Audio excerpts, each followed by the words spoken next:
Sina i Svetio Duh. Amin. Возлюбени во Христа Бога, братья и сестры, Христос воскресе! Истина воскресе! Христос воскресе! Истина воскресе! Христос воскресе! Истина воскресе! И радост ни донесе. Я донесе радост на денешниот празник, возлюбени братья и сестры, посветен на големите християнски цареви, императорот Константин Велики и неговата света мајка Елена. За нив со сигурност можеме да кажеме дека се првите христијански цареви. Но за жал не можеме да кажеме дека се и последните пагански цареви. Зашто овие вториве ги имаме и денес. И тие владеат со света. Овие вториве не сакаат да тргнат по патот по кој што се движеше светиот цар Константин Велики и неговата света мајка. А кој е патот по кој што тргна денес славениот? Обединител на западното и источното римско царство Константин Велики и неговата света мајка Елена. Патот што води во Христа Господ. Како се случи овој најмокен владетел на тогашниот свет? Зборуваме за 4. век после Христа Господа. Да го познае Христа Господа. Така што пред него тоа го направи неговата света мајка Елена, имајќи за своји славни ученици најголемите философи на тогашниот свет, големиот Ориген Александриски и исто толку големиот богослов на Светата Црква Божја и философ и чудотворец Григорий на Нова Кесарија, епископот. Светата царица Елена била богомудра, умна, извонредно воспитана и образована жена. Самиот Константин, незиниот роден син, е роден во денешен Ниш. Ниш е нивниот роден град. А неговиот татко Констанци Флор бил исклучителен император и војсководеч и освојувач. За разлика од неговата света мајка, татко му многу пати пред тоа се стапувал во брак и од повеќето бракови имал многу деца. Но единственото дете што тој го имал со светата царица Елена бил Константин. За да го воспостави единство на поделената империја, светиот цар Константин морал да се соочи воено, да се судри, да се сукоби со неговиот конкурент и ривал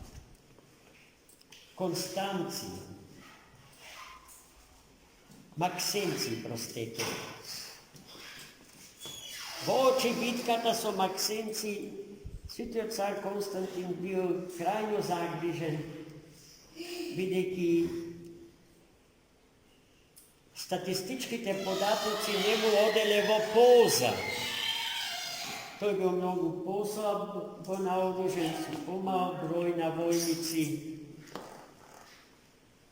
I se ukažuvalo na faktor, deka poskoro keja zagubi bitkata so uzurpatorom na Rimskото carstvo Максенци. Но имајќи ја молитвената поддршка на својата родена мајка, а и самиот принесувајќи и молитвите кон Христа, иако се уште не бил крстен, според тогашните обичаи се сметало дека крштевањето треба да се одлага до пред самата смрт, за да се умре сосема очистен од сите гревови. Таа логика ја следел и светиот цар Константин. И така, целиот потонат во грижа видел нешто што го запрепастило. На небесниот свод се појавил крст, испишан на небесниот свод од звезди. И покрај крстот стоел надписот: со ова победува. Светиот цар веднаш побарал крстот што го видел на небесата да се претвори во видлив знак со кој што и од кој што предводен ќе тргне во таа судбоносна битка со Максенци. Така честниот крст е по прв пат употребен во историјата на христијанската црква на еден преубав начин. И од тогаш до денеска тој представува за нас христијаните оружје на мирот. Битката светиот цар Константин со Максенци ја добил. Со помош Божја. И веднаш после таа битка бил изгласан познатиот Милански едикт од 313 година, со кој што христијаните ги добија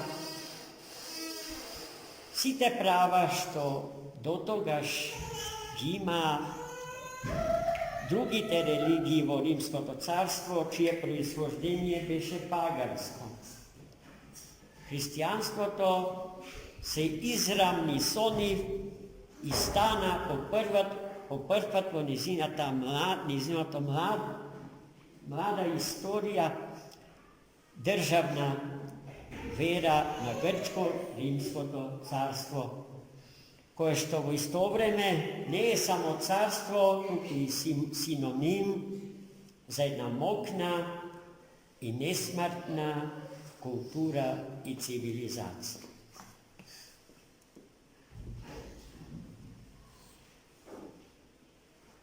Светиот цар Константин бил исклучително способен владетел, воин и стратег.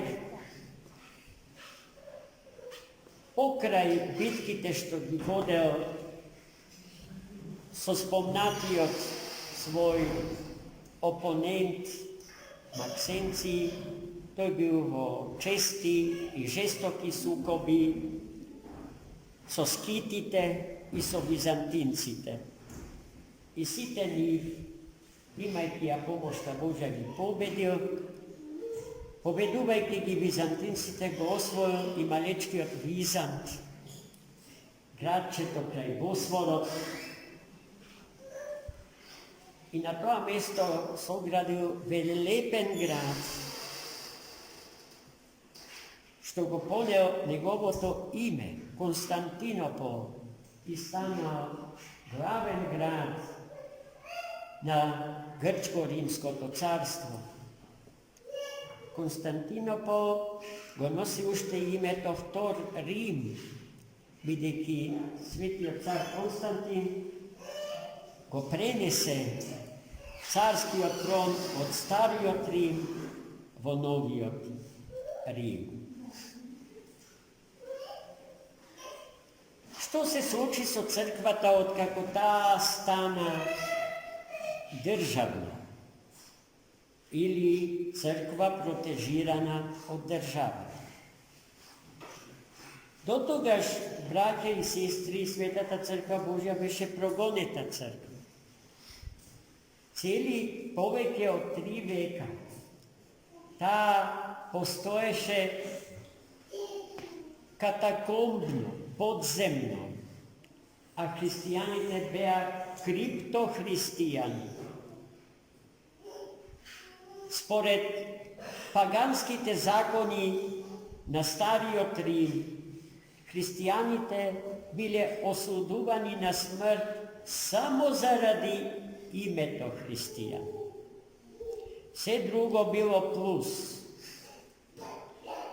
Стариот Рим на христијаните им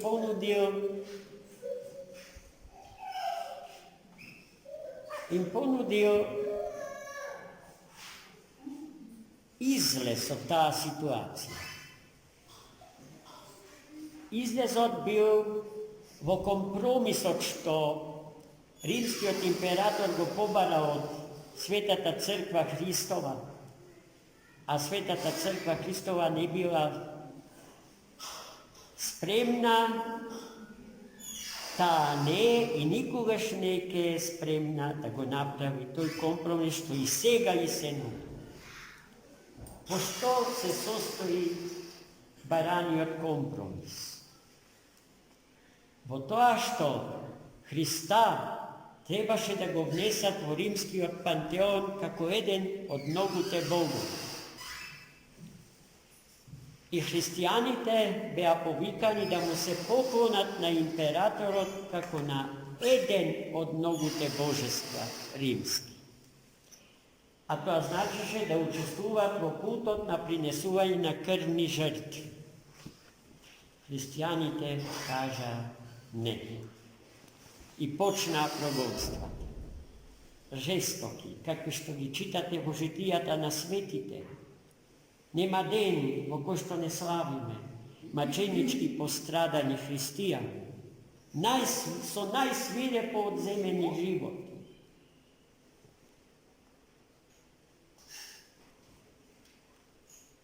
Етосот на првите христијани со право е наречен маченички етос.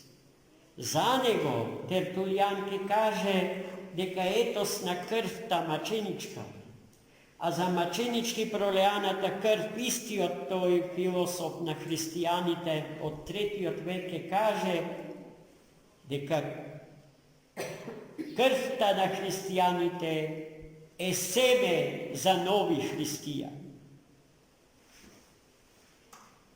Ми паѓаат на памет, а и чувствувам потреба да повлечам низа паралели со она што се случуваше во поновите историски еони во врска со мачеништвото на православните христијани, но тоа далеку ќе не одведе. Да се вратиме назад. Христос Бог благослови херојските подвизи на христијаните да престанат со Миланскиот едикт. Сега христијаните, односно Црквата Божја, излегоа од катакомбите на површината на земјата, ги огреа физичкото сонце. Црквата беше изобилно помагана од самиот император и државната каса, поради што Константиновската епоха од историјата на црквата е позната според градбите на монументални, базиликални, василикални, царствени храмови, катедрали. И сето тоа беше добро, слава му на Бога. Но се случи нешто што го загрози опстанокот на Светата Црква Божја. Може многу повеќе отколку тогаш кога беше прогонета. Опасноста се случи во тоа што епископите и свештенството на црквата се откажува доброволно од маченичкиот етос на црквата со самиот факт дека ги немаше прогонства. И тие почнаа да се угледаат на животот на римскиот император и севкупната римска аристократија. Епископите почнаа да ги имитираат секуларните аристократи. А епископот посака да живее како што живее цар. Но и обратно. И царот почна да му завидува на епископот. И тој сакаше да живее како што живее епископот, односно да ја има власта и на црквата, како што ја има првиот меѓу епископите на запад. И така се родија две противставени движења, суштински антицрковни. Цезаропапизмот и папоцезаризмот.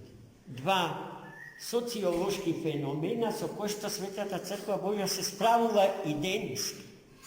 Истите проблеми ги имаме и денеска. За да дознаеме зошто е тоа така, треба да се впуштиме во посебни анализи, но денешното време, а и природата на денешната беседа тоа не ни го допушта.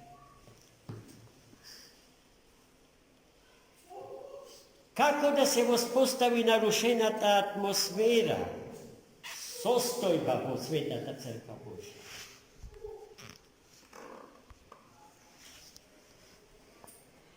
Требаше да се изнајде начин да се врати изгубениот мартиски етос на црква. Како? Преку монаштво. Така се роди монаштвото. Монаштвото е потреба на Светата Црква Божја да побегне од комфорот што световиот свет и го понуди на црква. И денеска монаштвото треба да ја има и да ја игра таа улога во животот на црквата. А ако не се случува тоа со него, тогаш треба да се запрашаме зошто ние и треба ли такво монаштво, кое што се дави во комфорот на овој свет. Монаштвото е доброволно сораспнување со распнатиот Христос. Доброволно откажување од духот на овој свет. Чергиче е монахот од кој што луѓето ги бришат своите каоливи нозе. Која е каота што ја бришеме од монахот претворен во чергиче? Каота на нашите гревови. Каота на нашата непослушност кон Бога и Светата Црква Божја. Заљубеноста во волшебствата на овој свет, а не во светот зарад кој што постоиме и кон кој што се движиме со секој нов ден од времето на нашиот живот. Константиновската епоха донесе многу благодети за Светата Црква Божја. Се разви исклучителна архитектура, уметност, ликовна, уметност музичка и низа други занаети, професии и уметности. Се разви максимално интересот за јазиците, преведувачката дејност, црковната поезија, раскошот на литургиските собитија.